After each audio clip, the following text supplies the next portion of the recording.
तुदेवं भवेतां सदवं तुरीयं गत्वां मदेवं प्रेमोपहारम् नैवं सदा दीर्घमदैव चिन्त्यं प्रेमो हि सत्यं प्रेमो ही नित्यम। आज हम कल की कड़ी को थोड़ा सा आगे बढ़ाते हुए इस मानसरोवर की झील में प्रेम के जहाज पर बैठ करके कुछ ऐसी चर्चा करें जो कि अपने आप में विलक्षण हो, जो कि अपने आप में अद्भुत हो, जो कि सही अर्थों में सत्य हो, जो पूर्णता की ओर अग्रसर करने में सफल हो। और मैं आपके साथ इस मानसरोवर, इस प्रेम के मानसरोवर में अपने साथ लेता हुआ आगे बढ़ रहा हूं, जिससे कि आपका जीवन सभी दृष्टियों से पूर्ण और चैतन्य बन सके। इस श्लोक में भी यही बताया है कि प्रेम अपने आप में अत्यंत शुद्ध, निर्मल, चैतन्य और सर्वोच्च प्रतीक है मनुष्यता का, जीवन का। इसलिए प्रेम को ईश्वर कहा गया है, इसलिए प्रेम को मनुष्य की पूर्णता कहा गया है, इसलिए प्रेम को जीवन की सर्वोच्चता कहा गया है, इसलिए प्रेम को जीवन का सर्वस्व कहा गया है। जहां भी प्रेम में गंदगी, तुच्छता, वासना, निम्नता और मैलापन आया, वहां पर मनुष्य अपने आप में नाली का कीड़ा बन जाता है। परंतु यदि उसके हृदय में प्रेम में वासना नहीं है और शुद्ध प्रेम है, तो वह अपने आप में ऋषि मुनियों से भी उच्च कोटि का व्यक्तित्व बन जाता है।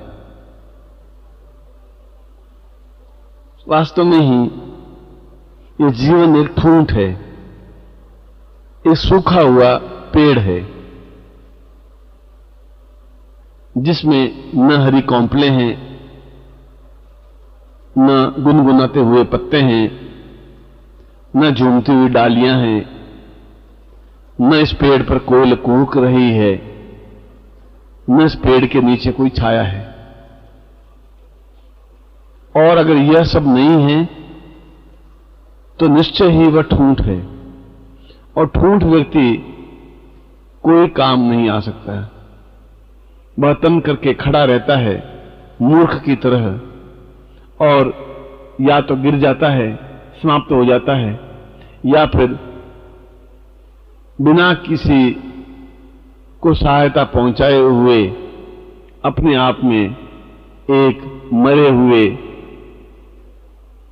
लकड़ी के टुकड़े की तरह खड़ा रहता है। यह आपके हाथ में है कि आप ठूंठ बनना पसंद करेंगे या झूमते हुए वृक्ष बनना पसंद करेंगे। और जब ऐसा वृक्ष बनना पसंद करेंगे जो अपने आप में शीतल छाया प्रदान करने में समर्थ है, तो आवश्यक है कि आप में प्रेम की भावना तो अवश्य हो ही, मगर वह अपने आप में शुद्ध और विकार रहित हो, विषाद रहित हो, वासना रहित हो। यदि तुम्हारे जीवन में प्रेम नहीं है, तब भी जीवन व्यर्थ है। यह प्रेम लौकिक देह से लगाना सफल नहीं कहा जा सकता। यह प्रेम तो केवल गुरु से या ईश्वर से ही लगाया जा सकता है, क्योंकि गुरु को शुद्ध चित्त निर्मल ब्रह्म कहा गया है। गुरुर् ब्रह्मा गुरुर्विष्णु गुरुर्देवो महेश्वर, गुरु साक्षात पर ब्रह्म तस्मै श्री गुरुवे नमः। मैं गुरु को ब्रह्मा विष्णु और महादेव से भी बढ़कर के साक्षात ब्रह्म के रूप में देख रहा हूं, और उसी व्यक्ति की आंख गुरु को साक्षात ब्रह्म के रूप में देख सकती है जिसकी आंख में निर्मल प्रेम है, जिसकी आंख शुद्ध है, जिसकी आंख में अपने आप में छलछलाहट है, जिसकी आंख अपने आप में अश्रुओं से परिपूर्ण है, जिसकी आंख में अपने आप में एक चेतना है, एक ज्योति है, एक स्फुलिंग है। इसलिए जीवन में प्रेम तो आवश्यक है, मगर वह प्रेम परिपूर्ण हो, शुद्ध हो, चित्त हो, और लौकिक शरीर की अपेक्षा एक ब्रह्ममय शरीर से, गुरु से या ईश्वर से हो। क्योंकि लौकिक शरीर तो अपने आप में अत्यंत सामान्य गंदला एक पुतला है, जिसको चीर फाड़ करके देखें तो उसमें से मांस, रुधिर, अस्थियां, नाड़ियां, मल, मूत्र और विष्ठा के अलावा कुछ भी प्राप्त नहीं हो सकता, कुछ है ही नहीं उसमें। और यह शरीर इतना गंदला है कि यदि 3-4 दिन तक शरीर को साबुन से या किसी से साफ नहीं करें तो इसमें से दुर्गंध आने लग जाएगी। ऐसे शरीर से प्यार करने का कोई मतलब नहीं है, क्योंकि गंदगी से गंदगी ही पैदा होगी, वासना से वासना ही पैदा होगी, और हम गंदा बनना नहीं चाहते। इसलिए शास्त्रों में कहा गया है कि इस वासना से प्रेम करना जीवन की निम्नता है, जीवन का अधःपतन है। मगर प्रेम हो, यदि प्रेम का अंकुर नहीं फूटेगा तो छायादार पेड़ नहीं बन सकेगा। छायादार पेड़ बनने के लिए आवश्यक है कि तुम्हारे अंदर प्रेम का बीज अंकुरित हो, उसमें उचित खाद पानी मिले, वह प्रेम पल्लवित बने, वह प्रेम पुष्पित बने, वह प्रेम आगे चल करके पूर्ण रूप से छायादार बने।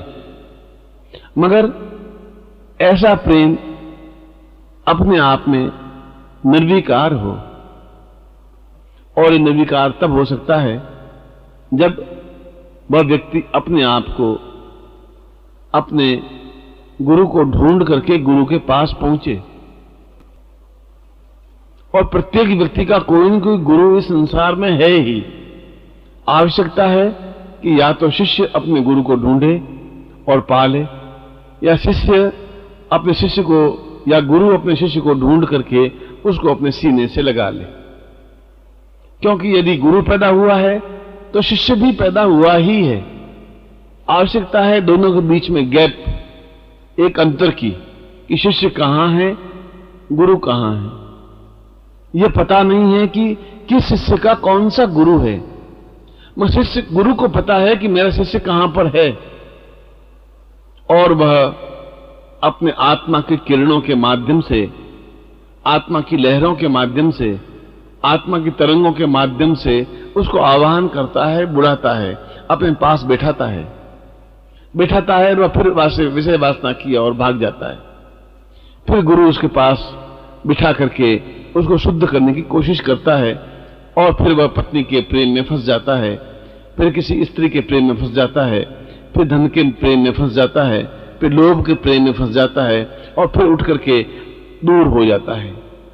और गुरु फिर उसको खींचता है, और इस खींचातानी में कभी कभी पूरा जीवन बीत जाता है। और ऐसा तब होता है जब तुम्हारे मन में चालाकी होती है, जब तुम्हारे मन में धूर्तता होती है, जब तुम्हारे मन में छल होता है।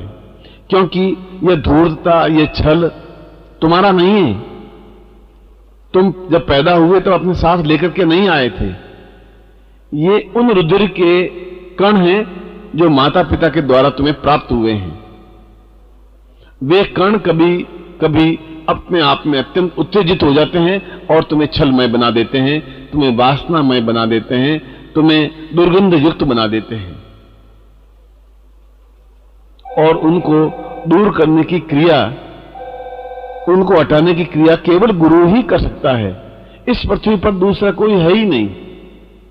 या तो आप सूखे ठूंठ बने रहें, छल करते रहें, झूठ करते रहें, पाखंड करते रहें, और गुरु से भी छल करते रहें, गुरु से भी झूठ बोलते रहें, गुरु को भी भ्रमित करते रहें।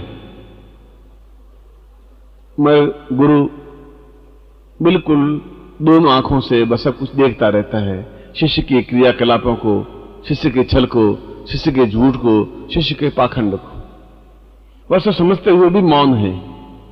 मौन इसलिए रहता है कि वह मन ही मन दुखी होता और भी एहसास करता है कि इस मूर्ख को यह ज्ञान नहीं है कि इसके सामने कौन नित्य बैठा है।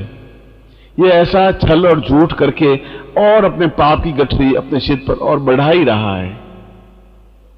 और फिर उसको समझाता है कि तुम गलती कर रहे हो, तुम इस गठरी को थोड़ी कम करो। और जब तक ये गठरी कम नहीं होगी तब तक तुम पूर्ण रूप से शुद्ध और चैतन्य नहीं बन सकोगे। और तुम्हें शुद्ध और चैतन्य बनाने के लिए ही मैं तुम्हें अपने पास बिठाया है, उन तरंगों के माध्यम से तुम्हें अपने पास खींचा है, तो अपने सीने से लगाया है।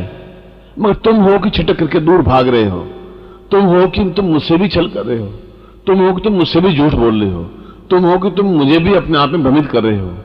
मगर तुम मुझे भ्रमित नहीं कर रहे हो, तुम खुद भ्रमित हो रहे हो। तुम मुझे झूठ में नहीं उलझा रहे हो, तुम खुद झूठ में उलझ रहे हो। तुम मुझे विषय वासना में नहीं उलझा रहे हो, तुम खुद उस विषय वासना के चक्रव्यूह में उलझ रहे हो। और मैं तुम्हें इस विषय वासना में उस उलझने से बचाने के लिए ही इस जहाज पर बिठाया है जो मानसरोवर में गतिशील है। और तुम्हें धीरे धीरे अपने इन विषय वासनाओं पर नियंत्रण प्राप्त करना ही पड़ेगा। यदि तुम सही अर्थों में पूर्णता प्राप्त करना चाहो, यदि तुम सही अर्थों में जीवन में चेतना प्राप्त करना चाहो, यदि तुम सही अर्थों में प्रज्ञा पुरुष बनना चाहो, और यदि तुम सही अर्थों में ब्रह्म बनना चाहो, तो इन सब चीजों को हटाना पड़ेगा। उस ठूंठ को हरे भरे पेड़ में परिवर्तित करना पड़ेगा। और जब तुम हरे भरे पेड़ में परिवर्तित हो जाओगे तो तुम्हारे नीचे हजारों हजारों लोग विश्राम करेंगे। तुम्हारे ऊपर कोयल कूक की आवाज से लोगों को मंत्रमुग्ध करेगी, तुम्हारे पत्तों से मधुर संगीत लहरी बजेगी, तुम्हारे पूरे पेट से, पूरे शरीर से एक प्रेम, एक दया, एक करुणा, एक स्नेह का झरना गतिशील होगा। और उसका जल पी करके, उसमें स्नान करके, उसमें अवगाहन करके प्रत्येक व्यक्ति एक आनंद का अनुभव करेगा। यह आनंद का अनुभव तुम करा सकते हो। तुम करा सकते हो तब जब तुम इन सारे विषय वासनाओं से परे हटाकर पूर्ण रूप से प्रेममय बन सकोगे। इतना प्रेममय कि तुम्हारे और गुरु के बीच में कोई अंतर रहे ही नहीं, तुम्हारे और गुरु के बीच में हवा भी नहीं निकल सके। इतना एक दूसरे से जुड़ने की क्रिया जरूरी है। और यह जरूरी तब हो सकता है जब तुम बराबर आगे गतिशील हो सको। हिमालय तो अपनी जगह पर स्थिर है, तुम्हें निरंतर एक एक कदम बढ़ाता हुआ हिमालय के पास पहुंचना है। समुद्र तो अपनी जगह स्थिर है, तुम्हें एक एक पग आगे बढ़ाता हुआ समुद्र के पास पहुंचना है। तब तुम्हें समुद्र के स्नान का एक आनंद अनुभव हो सकेगा, तब तुम हिमालय के साक्षात दर्शन कर सकोगे, तब तुम ऐसा एहसास कर सकोगे कि हिमालय कितना महान, विराट और अद्वितीय है। तब तुम एहसास कर सकोगे कि यह समुद्र कितना विशाल और अगाध है। और यह एहसास जब तक नहीं होगा तब तक तुम्हारा जीवन अपूर्ण है, तब तक तुम्हारा जीवन न्यून है, तब तक तुम्हारा जीवन विषय वासनाओं से भरा हुआ है, तब तक तुम्हारा जीवन अपने आप में गंदा, मलिन, निष्ठा, मल और मूत्र का एक आगार है, एक घर है। इस शरीर को सुगंध युक्त बनाने के लिए यह जरूरी है कि तुम्हें सारे भोग, विषय वासनाएं और परिवार और समाज की न्यूनताओं और उनके लगाव को, उनके स्वार्थ से परे हट करके अपने आप को अलग हटा करके पूर्ण रूप से गुरु में मिल जाना है। और जब तुम उसमें मिल जाओगे तो दोनों एक जैसे हो जाओगे। जैसा गुरु है, एक समुद्र की तरह, एक हिमालय की तरह, तुम भी ठीक उसी प्रकार एक हिमालय की तरह बन सकोगे, एक समुद्र की तरह बन सकोगे। और जब ऐसा बन सकोगे तो आने वाली पीढ़ियां तुम्हारा दर्शन पाकर के अपने आप को गौरवान्वित और धन्य अनुभव कर सकेंगी। पर इसके आधार में प्रेम है, और प्रेम पंथ अति कठिन है। प्रेम इतना कठिन है, इतना दुष्कर है कि ठीक वैसा है कि जैसे नंगे पांव तलवार के धार पर चलने के समान है, जहां पैर लहूलुहान हो जाते हैं, कट जाते हैं। मगर पैर कट जाते हैं, मगर वो तलवार की धार पर चल करके ये एहसास करा देता है कि मुझ में हिम्मत है, साहस है, ताकत है, क्षमता है। मैं अपने आप में तलवार की धार पर चल करके भी पूर्णता तक पहुंचने की हौसला, हिम्मत रखता हूं। और जिसमें यह हौसला और हिम्मत है, जो पैर लहूलुहान करा सकता है, जो कांटों पर चल सकता है, जो कांटों से बुन सकता है, जो अपने आप में कट सकता है, वह अपने आप में सब कुछ प्राप्त कर सकता है। और ऐसा चल करके ही प्रेम को प्राप्त किया जा सकता है, क्योंकि प्रेम का रास्ता बहुत अटपटा है, बहुत भ्रमित करने वाला है। क्यों कब तुम्हारा सात्विक प्रेम वासना युक्त प्रेम बन जाए, इसमें बहुत कम अंतर है।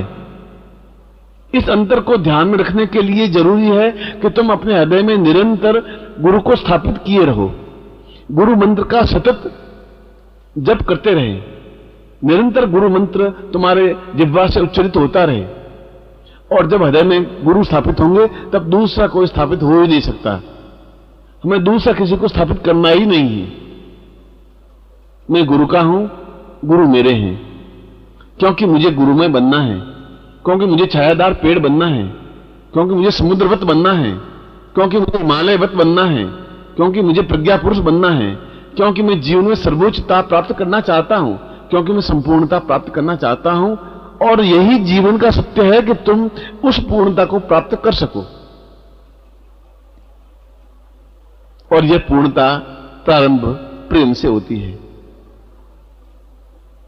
यद्यपि भगवान ने प्रत्येक के शरीर में प्रेम दिया है, करुणा दी है, दया दी है, ममता दी है, स्नेह दिया है, अपनत्व दिया है, मगर तुम उसको भुला बैठे हो। उसकी जगह छा गया है छल, झूठ, कपट, असत्य और व्यभिचार।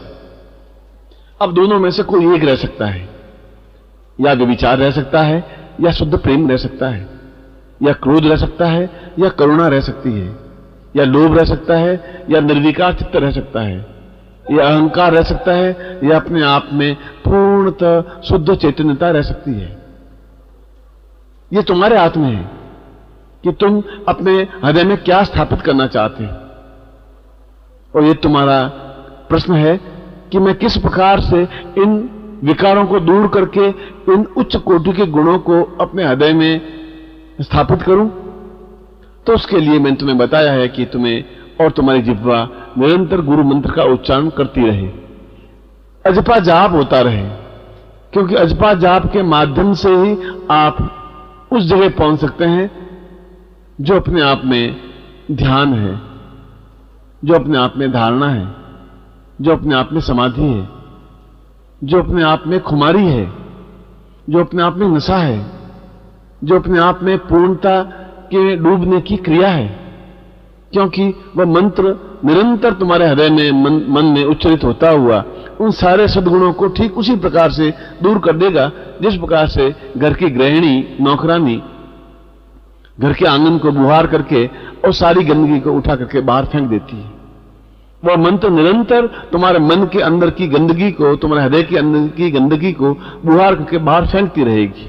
इसलिए मंत्र अपने आप में तुम्हारे पूरे शरीर को, आत्मा को, मन को, चैतन्यता को बिल्कुल शुद्ध चित्त निर्मल बनाती रहेगी, बनाता रहेगा। और इसके लिए दो गुणों की आवश्यकता है, प्रेम की, गुरु मंत्र की, और इन दोनों के माध्यम से तुम पहुंच सकते हो गुरु के पास। बिना प्रेम के गुरु के पास नहीं पहुंच सकते, क्योंकि प्रेम के द्वारा ही गुरु के अंदर प्रवेश कर सकते हो। प्रेम के द्वारा ही गुरु से सामीप्यता अनुभव कर सकते हो। प्रेम के द्वारा ही गुरु से एकाकार हो सकते हो। प्रेम के द्वारा ही गुरु के हृदय में उतर सकते हो। और जब तुम गुरु के हृदय में उतर जाओगे तो तुम एक विराट स्वरूप के दर्शन कर सकोगे, पूरे ब्रह्मांड के दर्शन कर सकोगे, एहसास कर सकोगे कि पूरे ब्रह्मांड में मैं कहां पर हूं। और इस ब्रह्मांड के दर्शन करना एक सामान्य प्रक्रिया नहीं है। अर्जुन ने बहुत कठिन तपस्या करने के बाद में भगवान श्री कृष्ण के विराट रूप के दर्शन किए थे, उस ब्रह्मांड के दर्शन किए थे। और तुम भी गुरु के हृदय में उतर करके उस ब्रह्मांड के दर्शन कर सकते हो। कर सकते हो प्रेम के माध्यम से, कर सकते हो स्नेह के माध्यम से, कर सकते हो समर्पण के माध्यम से, कर सकते हो एकाकार के माध्यम से, कर सकते हो अपने आप को पूर्ण समर्पण के माध्यम से। और जब तुम ऐसा कर लोगे तब तुम्हारे और गुरु के बीच में कोई अंतर नहीं रहेगा। फिर कोई तुम्हें दोनों को अलग नहीं कर सकता। फिर चाहे तुम्हारा भाई हो, चाहे संबंधी हो, चाहे रिश्तेदार हो, चाहे पति हो, चाहे पत्नी हो, वह सब परे हट जाते हैं। वह समझ जाता है कि यह अलग मिट्टी का बना हुआ है, इसने एक अलग रास्ता चुना है, इसने उस रास्ते को चुना है जो अपने आप में स्वर्णिम रास्ता है। उसने इस रास्ते को चुना है जिसमें फूल ही फूल बिछे हुए हैं। मगर यह रास्ता प्रेम का है, बहुत संकड़ा है, अटपटा है, कठिन है, दुष्कर है, दुर्गम है, तलवार की धार के समान चलने के समान है, पूरे शरीर को काटने के समान है। क्योंकि वीर पुरुष ही, शुद्ध पुरुष ही, चैतन्य पुरुष ही, प्रज्ञा पुरुष ही इस प्रकार के रास्ते पर गतिशील हो सकते हैं। और तुम्हें आज से ही, इसी क्षण से ही ये निर्णय कर लेना है। अब निर्णय कर ही लेना है कि मुझे इस पगडंडी को छोड़ करके जिस पगडंडी पर मैं गतिशील हूं, वह पगडंडी अपने आप में गंदी, मलिन, तुच्छ और मृत्यु की ओर बढ़ने वाली है। इस पगडंडी को मुझे इसी क्षण छोड़ देना है और इसी क्षण छोड़ करके उस कठिन पगडंडी पर अपना पांव बढ़ा देना है, जो पगडंडी फूलों से सजी हुई है, मगर फूलों के नीचे नुकीले कांटे भी हैं। उन फूलों के नीचे अपने आप में तलवार की धार भी है। उन फूलों के नीचे अपने आप में बेंध देने की क्रियाएं भी हैं।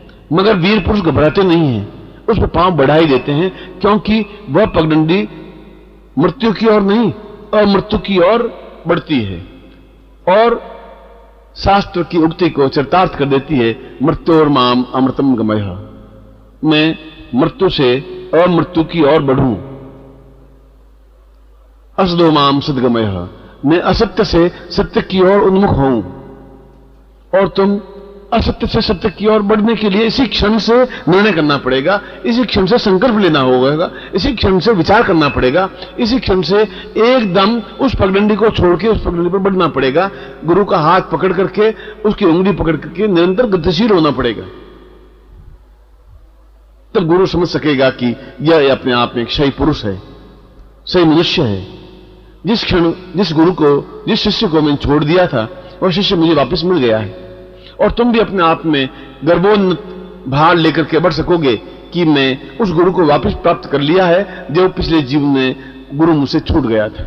वापस मैंने उसका हाथ पकड़ लिया है, वापस मैंने उस रास्ते पर पांव बढ़ा दिए हैं जिसको राजपथ कहते हैं, जो अपने आप में पूर्णता की ओर बढ़ने वाला रास्ता है, जो अपने आप में श्रेष्ठता का रास्ता है, जो अपने आप में दिव्यता का रास्ता है, जो अपने आप में चैतन्यता का रास्ता है, जो अपने आप में परिपूर्णता का रास्ता है।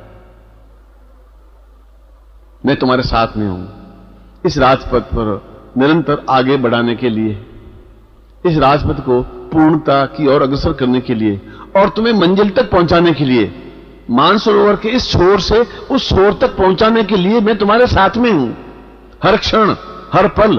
क्योंकि मैं तुम्हारे जीवन का रखवाला हूं। मैं तुम्हारे एक एक जीवन के एक एक क्षण का मुझे ज्ञान है। मैं प्रत्येक क्षण को एक मूल्यवान, सार्थक और चेतना युक्त बना दूंगा, स्वर्णिम बना दूंगा, देदीप्यमान बना दूंगा। आवश्यकता है तुम्हारा हाथ मेरे हाथ में जुड़ा हुआ रहे।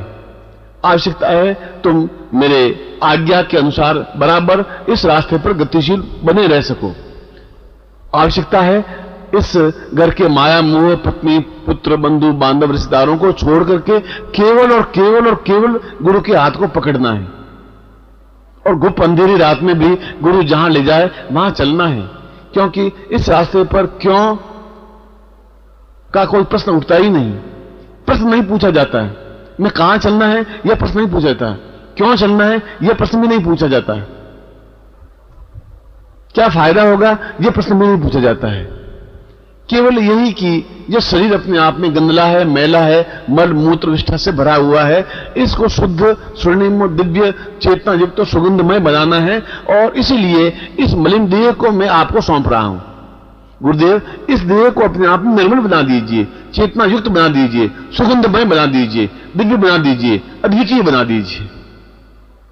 तो उसी क्षण से, जिस क्षण तुम ये संकल्प लेते हो, उसी क्षण से गुरु भी संकल्प ले लेता है कि मुझे इस शरीर को, इस शिष्य को अपने आप में अद्वितीय बना देना है, ऐसा कि आने वाली पीढ़ियां इसका नाम स्मरण करके गौरवान्वित हो सके, इसका नाम लेकर के अपने आप में महिमा युक्त बन सके, इसका नाम लेकर के अपने जीवन को धन्य बना सके। और ऐसा ही तुम बन सको, निश्चय ही ऐसा बन सकोगे, क्योंकि मैं प्रत्येक क्षण तुम्हारे साथ हूं। ऐसा ही मैं आपको हृदय से आशीर्वाद देता हूं, और इसी क्षण से आपका हाथ पकड़ के आगे राजपथ की ओर अग्रसर हो रहा हूं। मैं आपको आशीर्वाद देता हूं, कल्याण कामना करता हूं।